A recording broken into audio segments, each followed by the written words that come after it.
sa ospital. Kailan po ba sila madi-discharge? Yes, Sir Rolando. Sa ngayon, ma'am, hindi pa sinabi ng doktor pwede, kailan pwedeng lumabas sa ospital. Dahil pinahihilom pa yung sugat niya dito sa harap.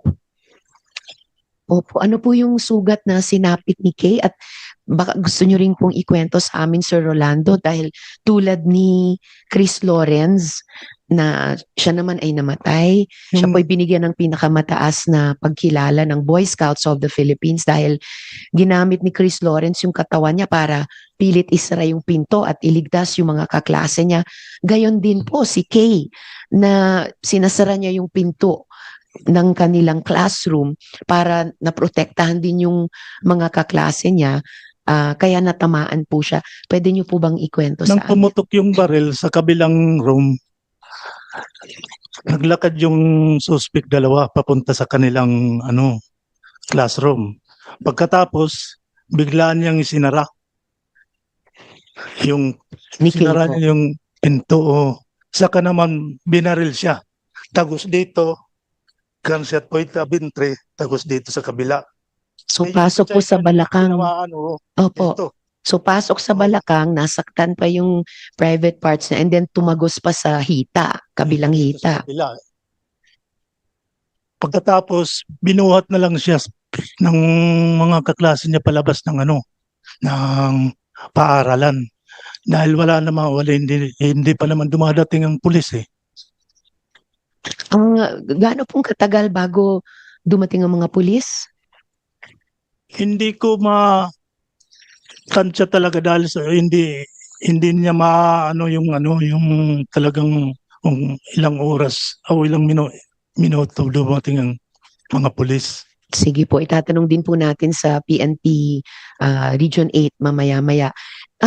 Kilala po ba ni Kay yung dalawang namaril sa kanila at mga kaklase niya? Kilala daw niya sa mukha lang.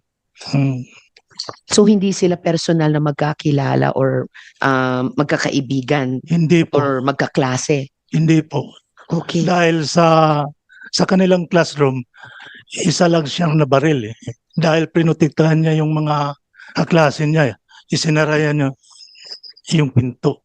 Tulad ni Chris Lawrence, si Kay ay isa rin pong bayani. Dahil kung hindi niya daw isinara yung pinto, marami silang nababaril. Dahil sa kanya maraming buhay pa na bata at malusog pa sa kanilang pangangatawan.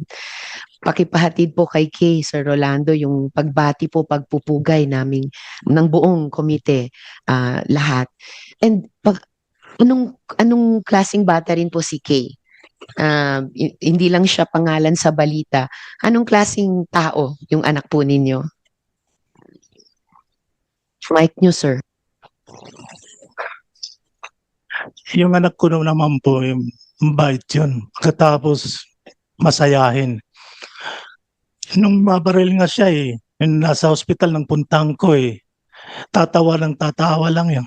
Maski nagdurugo yung sugat niya dito nang tingnan ko Grabe, ang lakas ng loob pa rin niya. Durugo din yung sugat dito at saka dito sa tumatawa lang siya Kasi nandun ako sa farm, itinext pa ko niya na may sugat daw siya, dalawa. Dahil nang masugatan siya, kinuha niya kagad yung yung cellphone niya. Nag-text siya sa akin. Grabe, believe. Nag-communicate